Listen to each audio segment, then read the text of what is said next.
بسم الله الرحمن الرحيم والصلاة والسلام على رسول الله أما بعد السلام عليكم ورحمة الله وبركاته. Òní jẹ́ ogúnjọ́ nínú oṣù Muharram ọdún 1400 àti 38 léyìí tó ṣe déédéé sí 20 nínú oṣù kẹwàá ọdún 2016. À ń bá ìkọlọ́nu tíráì Ahkamul Janaiz ti Sheikh Nasiruddin Al-Albani rahimahullahu ta'ala.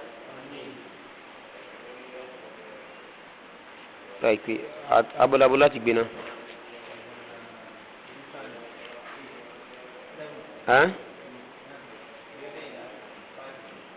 Wa ammal wasiyatu lil walidain wal aqrabin allazina yarithuna min al musi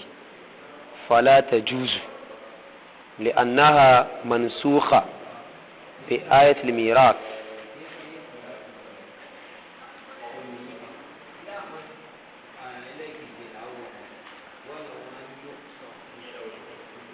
Tati parí eléyìí wájọ́ tá a kánú ẹlẹ́kẹ̀ẹ́sán láwọ̀ nínú ntí a fẹ́ kí aláàrẹ̀ ò mójútó ẹntì Ọlọ́run bá kádàrá àárẹ̀ tó fi àárẹ̀ sí àdánwò fún tó wájá sí pé bóyá àárẹ̀ nǹkan fẹ́ la tẹ̀mí lọ inú àwọn kan tá a fẹ́ kí ó mójútó ni. Ó ní wa ammal wasiyatu lil walidayn ó ní ṣe rí wàsíyà fún àwọn òbí méjèèjì wal aqrabin àti àwọn alásùnmọ́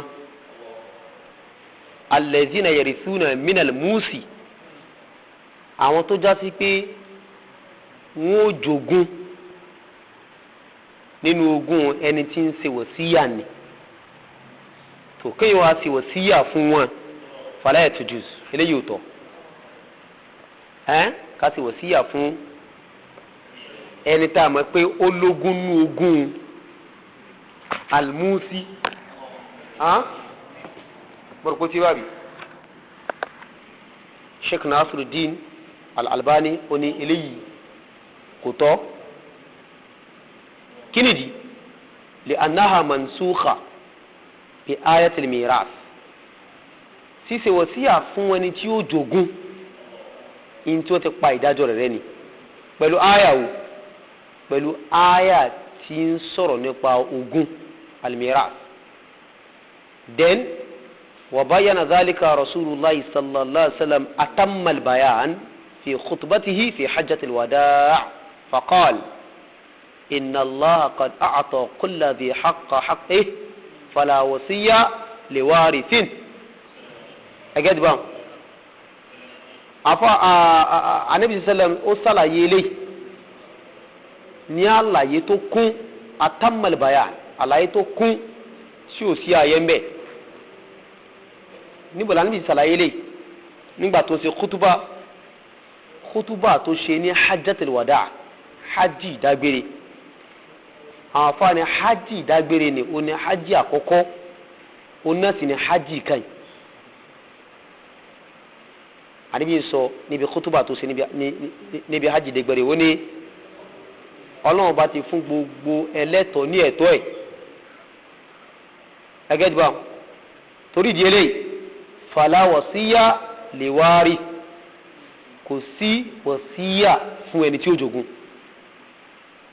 kò sí wasiya fẹ́ni tí ó jogún ẹni tá a mọ̀ pé ó ní ogún ní ogún wa ká tún wá péjọ kò pé lágbájá tí n bá ṣaláìsí o bá ń fún lágbájá nǹkan báyìí bá ń fún tàmọ̀dún kan àìsí wasiya fẹ́ni tí ó jogún mo rò gbẹ́gẹ́ di bábí tó ẹ wo ìsàlẹ̀ ẹ wù sálẹ̀ àwọn àlàyé kan ní Sheikh Albani fẹ́ mú wá láàrin nípa ọ̀rọ̀ àwọn afa ó ní fanatikh ẹ̀rìkẹ́ inú ọ̀rọ̀ àkọ́tà fàṣọ ní ntòrọ̀ mọ́ ṣíṣe wòsíyà fún ẹni tí ó jogún wọ́n ti pa ìdájọ́ rẹ̀ pẹ̀lú àyàwó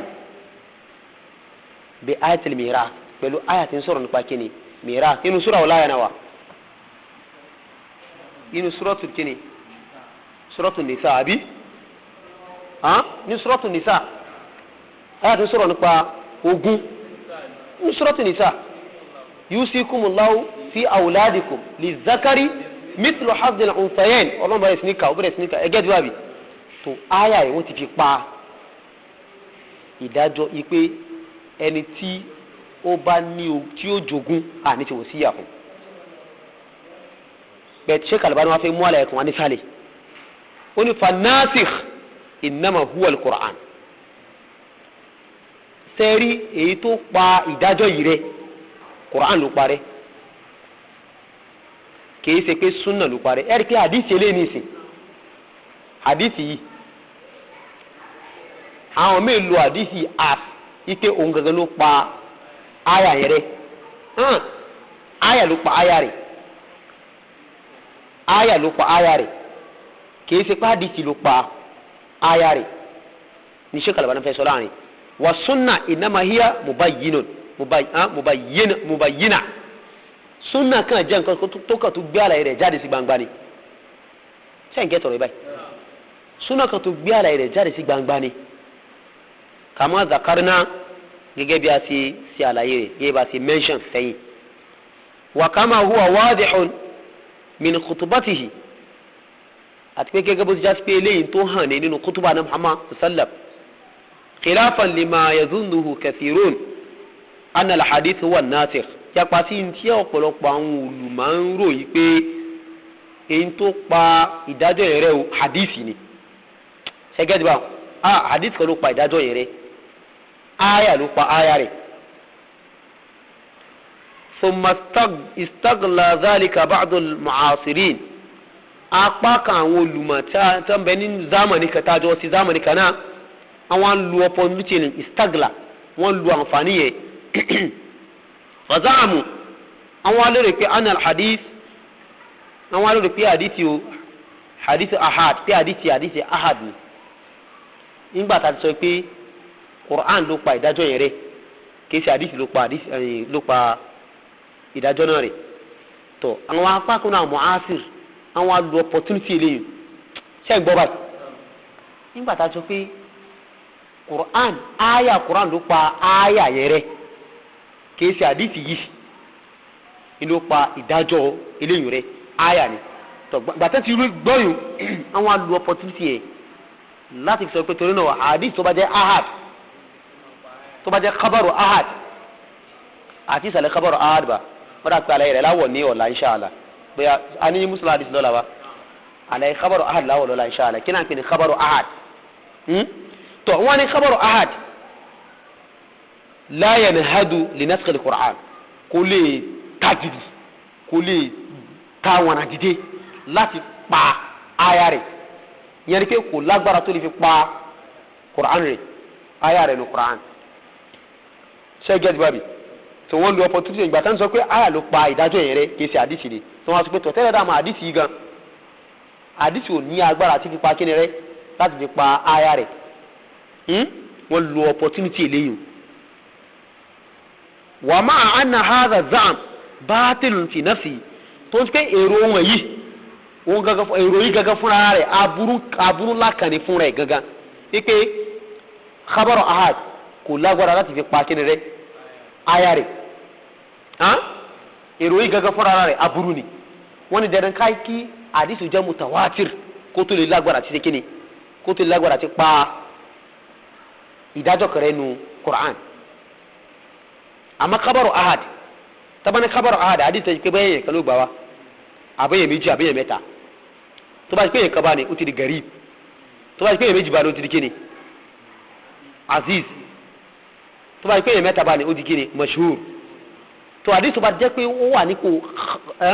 khabaru ahad bá ní tó kò ní agbára láti fi pa nasi rẹ̀ láti fi pa ìdájọ́ kan nínú Qur'an wọn láti jẹ́ pé mutawatir àti sàlàyé mutawatir náà àbí mutawatir lágbára ṣe kíni láti pa aya rẹ̀ Sheikh Albani wani irú èrò yìí gan fún rẹ̀ ìbàjẹ́ kan ni la'anna sahih torí pé tó lálàáfíà anna hadith al-ahad tí hadith tó jẹ́ khabaru ahad yansikhu al-Qur'an ìmọ̀ ń pa aya rẹ̀ ní Qur'an faqad arafta al-jawab níìsín ní ti pàápàá ìwọ ti mọ èsì ọ̀rọ̀ níìsín kí ni ṣe ọ̀rọ̀ wa huwa anna nasikh innama huwa al-Qur'an tẹ́lẹ̀ dáa mọ̀ nǹkan sọ pé in tó pa ìdájọ́ ìrẹ́ ní kíni Qur'an ló pa ìdájọ́ ìrẹ́ kíni pé àdìsí ló parẹ́ àdìsí eré kan jẹ́ tó kàn tó gbé àlàyé jáde sí gbangba ni ṣé ń jẹ́ tọ̀rọ̀ báyìí ó kàn tó gbé àlàyé jáde dáadáa ni kó lè bá tó fi wà wádẹ̀ ẹni àmọ́ àyà gangan ló pa ìdájọ́ ìrẹ́ pé a gbọ́dọ̀ ṣe wòsíyà fún ta ni fẹ́ni tí ó jogun kì í ṣe pé àdìsí yìí ẹgẹ́ dìbò ló fi aṣọ pé àwọn míì wọn á máa lu opportunity lásìkò torí náà kábàrọ̀ àhàdà àlẹ́ ti ṣe kíni sọ̀rọ̀ yìí gẹ́gẹ́ fúnra rẹ̀ èrò yìí gẹ́gẹ́ fúnra rẹ̀ orí bu ni aburú ni. walaw sallimna anna nasikh innama huwa al-hadith taba kati akadara pati ati surrender ipe tabbas èyí tó pa ìdájọ́ rẹ̀ hadisi ni fahuwa salihun lin-naskh ittifaqan òun náà tọ́ láti fi pa ìdájọ́ rẹ̀ náà kódà kò jẹ́ khabaru ahad bani li'anna al-ulama jami'an talaqawhu bil qabul torí pé gbogbo àwọn àfa àgbà àdìsẹ wọlé kò sí àfa kan tó gba àdìsẹ dọ̀ìfì tí àdìsẹ bá jẹ́ sahih déédéé rẹ̀ ó jẹ́ khabaru ahad bóyá khabaru ahad yẹn gan bóyá garib àbí aziz àbí mashhur èyí kéètì balẹ̀ kó jẹ́ nu mẹ́tẹ̀ẹ̀ta yìí inshallah ń bọ̀ wá sáré lọ́la so torí pé aláti mọ àwọn ìdájọ́ àwọn kan wọ̀nyí ọ̀pọ̀lọpọ̀ áfíríkọ́tù dọ́là tí wọ́n dìde ní zamani yìí wọ́n ń try láti condemn kíni khabaru ahad nítorí àkídà wọn wọ́n mú sọ ọ̀pọ̀lọpọ̀ àwọn àdé tí ń takò àkídà wọn khabaru ahad ni ìmí sí ìbẹ̀ tó jẹ́ mutawatir òun náà wọ́n gbìyànjú àṣọ pé da'if ni mutawatir sọ ọlọ́run kó ṣàánú wa tọ́ tabatẹ sọ pé àdìsí gan ló tiẹ̀ parẹ́ gan àdìsí tọ́ fún kópa ayẹrẹ ittifakan torí pé àwọn àfa li'anna al-ulama jami'an talaqawhu bil qabul àwọn àfa lápapọ̀ wọn gba àdìsí yẹn wọlé tọwọ́ tẹsẹ̀ ala annahu hadith mutawatir ibi àdìsí gan mutawatir ni ẹgẹ́ dùn kama ya'lamu dhalika man waqafa ala turkihi al-kathir المبثوثة في دواوين السنة ومسانيدها gẹ́gẹ́ bó ti já sí pé ya'lamu dhalik ìmọ̀ eléyìí ìmọ̀ kíni ó mọ̀ nípa pé àdìsí mutawatir gan ni tàlẹ́ni tí mọ̀ bẹ́ẹ̀ man waqafa ẹni tó bá dúó lórí àwọn ojú ọ̀nà tó pọ̀ al-mabthutha àwọn ojú ọ̀nà tó pọ̀ tán ti spread fi dawawini sunna inú àwọn tíra sunna wọn masanidi àtàwọn musnad tó jẹ́ sunna musnad sunan Abi Dawud àbí musnad ahmad àti bẹ́ẹ̀ bẹ́ẹ̀ lọ gbogbo àwọn tíra yẹn àwọn ojú ọ̀nà rẹ̀ pọ̀ gidigidi àwọn tíra yẹn ẹni tó bá tẹ̀lé yẹn ni pé tó bá ṣe research nípa àwọn ojú ọ̀nà rẹ̀ yóò rí ipe àdìsí nǹkan fúnra kéne mutawatir ni ṣé ẹ̀ ń gẹ́ tọ̀rọ̀ yìí báyìí. náà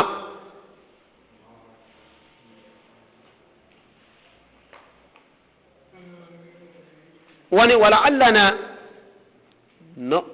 nuqifu li istikhrajiha wa tahqiq al-kalam alayha fi juz'in mufrad bó jẹ́ pé àwa àti ẹ̀ tí ọlọ́run ní ká ṣe kò ń gẹ́ fún ṣíṣe tẹ̀kíríjì àdìsí náà àti fífi ọ̀rọ̀ rinlẹ̀ lórí rẹ̀ inú àwọn apá kan mufrad àwọn ọ̀rọ̀ kọ̀ọ̀kan tá a sọ fún ma jam'an fún ma kíni àwọn ojú ọ̀nà rẹ̀ wọ́n kó àwọn ojú ọ̀nà rẹ̀ jọ wà kíni wa kharajtuha thumma jama'tu turuqahu wa kharajtuha fi irwa'il galil mo kó àwọn ojú ọ̀nà táàdì sì yẹn gbà àwọn ojú ọ̀nà ọ̀tọ̀ọ̀tọ̀ tó gbà wá sẹ́ńgbọ́ mo dẹ̀ tún yọ àwọn àdìsí yẹn wá sínú tírà mi tó kọ̀rẹ́ ń jẹ́ irwa'ul galil tí n bá ṣe mistake wọ́n rà pé mujallad mẹ́sàn-án ni tí n bá ṣe mistake irwa'ul galil yìí mo rò pé tí báyìí ìdá fajawastu turqahu al-ashara in fact mo kọjá mo mú àwọn ojú ọ̀nà àdìsí yẹn mẹ́wàá wá an samaniyati mina sahaba látọ̀dọ̀ àwọn bí kíni mẹ́jọ nú àwọn sàbí ba'duha sahih apá kan ojú ọ̀nà rẹ̀ sahih wa ba'duha hasan apá kan rẹ̀ hasan wa ba'duha kíni munjabar da'af apá kan rẹ̀ da'if ni àmọ́ mọ̀ sí injibar ẹgẹ́ dùn àwọn gbogbo àwọn ojú ọ̀nà yẹn lọ́tọ̀ọ̀tọ̀ bẹ́ẹ̀ mo wá sínú tírà Irwa'ul Galil so hadisi yẹn gafara rẹ̀ mutawatir ni ẹ̀yin tẹ̀sán gbé khabaru ahad mutawatir gani hadisi náà mafhum sẹ́ẹ̀dì jẹ́ sọ̀rọ̀ táfà sọ láàrin pé ìtọ́fẹ́ kọ́ gbé láàrin yìí pé áyà gangan ìlú pa ìdájọ́ yẹn rẹ kì í ṣe hadisi bẹ́ẹ̀ hadisi kan ti jẹ́ tó kàn sí kíni tó tún gbé ọ̀rọ̀ yẹn jáde sí gbangba ni dáadáa kálíbà gbọ́yé àwa ni sọ pé torí náà khabaru ahadi kò lágbára sí lè pa ìdájọ́ kẹrẹ́ nu aya Qur'an àfa nínú ìgbà tí khabaru ahadi gan bá ti jẹ́ nítorí lálàáfíà tó já sahih kò sí tí ò lè ṣe níwọ̀n ìgbà tó bá ti pẹ́ sahih bá ní tẹ bá wọnú àwọn tíra usul fiqh àwọn tíra usul fiqh ẹ máa gbọ́ ẹ máa rí ọ̀rọ̀ táwọn afa sọ nípa àlámọ̀rí yẹn àti náà àwọn tíra sunna àwọn ọmọ ìlà dálì ó ti bá bi so àti khabaru ahad àti mutawatir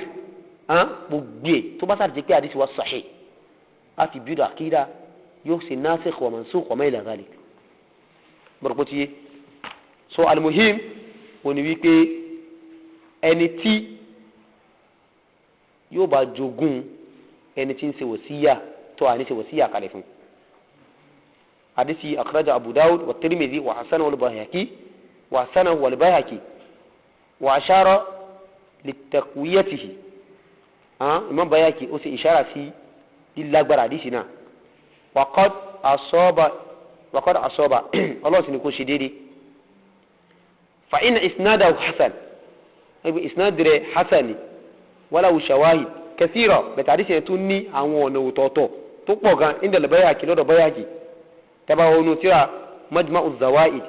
ẹ̀rí àwọn ọ̀nà tí àdìsí yẹn tún gbà wà gan nínú tíra yìí inshallah ilé nìkẹ́lẹ́ kẹsàn-án sọ̀rọ̀ ní kí ilé yé wa dáadáa báyìí so yé wa dáadáa kí ni nǹkan tá a gbọ́ yín bẹ́ẹ̀ dẹ̀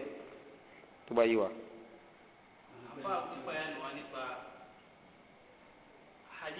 Aya ti sọ̀rọ̀ nípa ẹni tí ó bá jẹ ogún nínú ogún ẹni tó bá sáláì. Aya ní kò àmọ́ tó kiri. A ti pa aya yẹn rẹ. Aya tó wà ní lọ́dún nìta yusikumullah ọlọ́pàá aya yẹn ní kò ń ti hadithi. Naam. Ọkọ ni. Naam. Ilé ìgbésí kuma hadithi òun fi. Ó kàn tó fẹ́ lójú rẹ̀ ó fẹ́ lójú ẹgẹ́ dùbà kí wàá lẹ gbọ́ inú ọ̀rọ̀ tó tún fi kún nípa pé àwọn míì máa ń lo opportunity pé torí náà àdìsí o tó bá jẹ́ kíni. àwọn máa ń lo olú àdìsí tó bá lè lọ́rùn àwọn jcm wọn. ipe àdìsí tó jẹ́ kábàrọ̀ ahad kò lè pa àdìsí rẹ̀ kájà sí pé àdìsí gẹ́gẹ́ fọ́ra rẹ̀ òun gẹ́gẹ́ ní tẹ́ ló parí gan ó wà sahih kámọ̀ tó torí náà kábàrọ̀ ahad ìní àdìsí torí náà kò lè pa aya rẹ̀ àdìsí Sheikh Albani wa ni a sì research àdìsí pé kíni àdìsí gẹ́gẹ́ fọ́ra rẹ̀ kíni mutawatiri ni kata sọ kí kábàrọ̀ ahad náà ni tó bá ti jẹ́ sahih nǹkan ó ti tán nígbà tó bá ti bá àdìsí bá ti fẹsẹ̀ múlẹ̀ kò sọ̀rọ̀ naam kí ni ìbéèrè yìí. nípa aya yìí àti aya tó pa aya rẹ̀ so aya tí wọ́n parẹ́ ìrẹ̀jẹ̀ ṣé ó sì wà ní Qur'an àbí ó ti. ó wà ń bẹ ìdájọ́ rẹ̀ náà kàn parẹ́ àyìn lè rántí rẹ̀ ní ìsìkẹ́síà mo rò pé ó ti báyìí ń dà naam.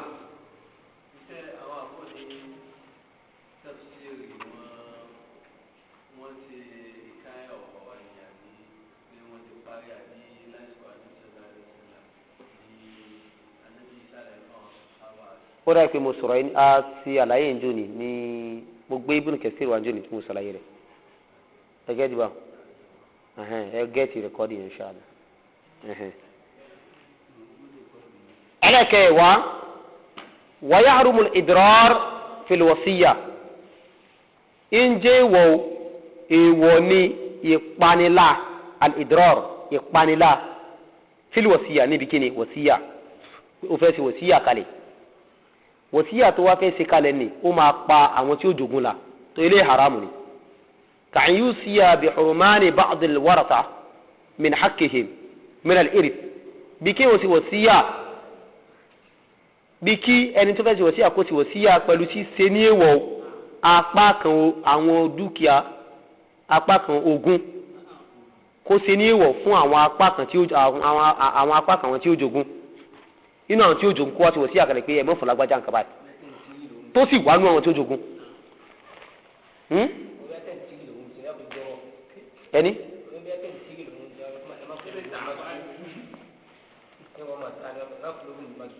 ẹja lọ náà àwọn yufaddilu ba'duhum ala ba'd yufaddilu ba'duhum ala ba'd àbí ń gbé ọlá fáwọn apá kan lórí apá kan pé lágbájá ẹfun ní nǹkan báyìí ilé ẹmọ fún ní kankan àbí ẹfun náà àmọ́ ẹjíkìtì lágbájá ju lágbájá lọ ní iṣẹ́ pẹ̀lú wòsíyà yìí ìwọ kọ́ ló pin ogún òfin látọ̀dọ̀ lọ́ọ̀bà ni Ọlọ́run ní òpin Ọlọ́run ti pin ni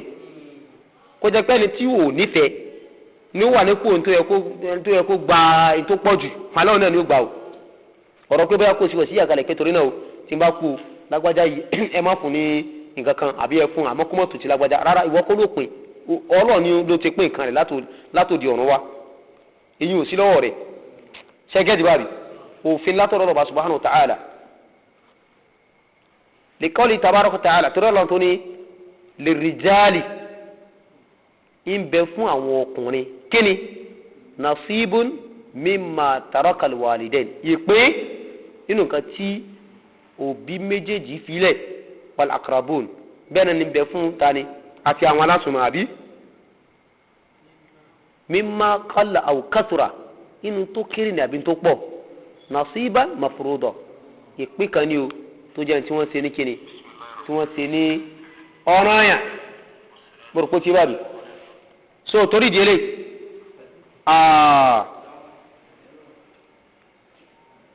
ẹ̀rí kọ́rọ̀ ní kíni nasiban mafruda ìpín ní tán ti ṣe ní ọ̀ranyàn hákì ní tán ti ṣe ní ọ̀ranyàn mafruda Ọlọ́run ló ṣe bẹ́ẹ̀ ló ṣe lọ́nà ẹ̀ bẹ́ẹ̀ ìwọ kọ́ ló sọ pé torí náà o lágbájá ẹ̀ fún nìkan báyìí tó wá ya pàṣẹ òfin ọ̀nà ọba mo rò pé gẹ́tì àrùn bá ní ṣe. ìdá wàfíìl àkìrọ̀ mìíràn níkànnì áyà yẹn Ọlọ́run wa ni ẹ pín ogún yẹn fi olúkúlùkù ní tiẹ̀ àmọ́ nígbà wo min ba'di wasiya lẹ́yìn ìgbà tẹ́ bá ti ṣe pẹ̀lú wasiya rẹ̀ ucb ha tó ti ṣe kalẹ̀ àwùdẹ́yìn tàbí gbèsè tó jẹ kalẹ̀ tẹ́ ti san gbèsè àmọ́ gẹ́rọ̀ mọ̀dọ́r láì ní ṣe kò sí ìpalára mahali ṣáàdì nìyẹn láì sí ìpalára ọlọ́ni wasiyatu min Allah òfin ni o àsọtẹ́lẹ̀ ọ̀rọ̀ látọ̀rọ̀ ọlọ́ọ̀bá o wallahu alimun halim ọlọ́ọ̀bá o olùmọ̀ni ọ̀bọ̀ ní sùúrù ni ẹgẹ́ dìbò torí délé tí ẹni tó sáàárẹ̀ bá ti wòsíyà kalẹ̀ nípa wípé wòsíyà yẹn máa jẹ́ ìpalára fún àwọn ọmọ làkejì fáwọn tán ní hákìnì ogun yóò pa wọn la bẹ́ẹ̀ ó ṣe wòsíyà pé tí n bá kú ilé mi tó wà nígbà ẹ̀ bá ń fún tàmọ̀dọ̀ èyí tó wà níbi báyìí ẹ̀ fún lákàtẹ́jẹ tó jẹ́ pé àwọn tẹ́lẹ̀ kó fún ẹ̀wọ̀n sínú àwọn tí ó jogun ó kàn fẹ́ẹ́ ṣe inú rí yóò àjà pé ńgbà tó bá kún gbẹ tán àwọn tí ó jogun ò ní ṣe kíni òní nìkan kan máa irú wòsíyà ìkọ́lá tó bá kú àníṣẹ́ pẹ̀lú rẹ̀ ẹgẹ́ jù àníṣẹ́ pẹ̀lú rẹ̀ àmọ́ gbèsè á san gbogbo gbèsè kọ́lá kò jẹ́ pé gbogbo gbèsè yẹn tá a bá san tán kò ní sí nǹkan fún àwọn tí ó jogun má san gbèsè náà eléyìí ò jẹ́ dọ́rọ̀ fún wa ẹgẹ́ jù aláṣẹ gbogbo gbèsè tó bá wà lọ́rùn ẹni tó fẹ́ ṣaláìsí ni àbẹ́ni tó ṣaláìsí ni ká fi gbogbo dúkìá yẹn san gbèsè tán yányá ọ̀ràn yẹn ni kódà bí òní sẹ́kù 10 kọ́bọ̀ fáwọn tí ó jogún wọn ṣe sùúrù káwọn mọ̀mí sùúrù bí òtún tó ga àtún àwọn tí ó jogún náà tún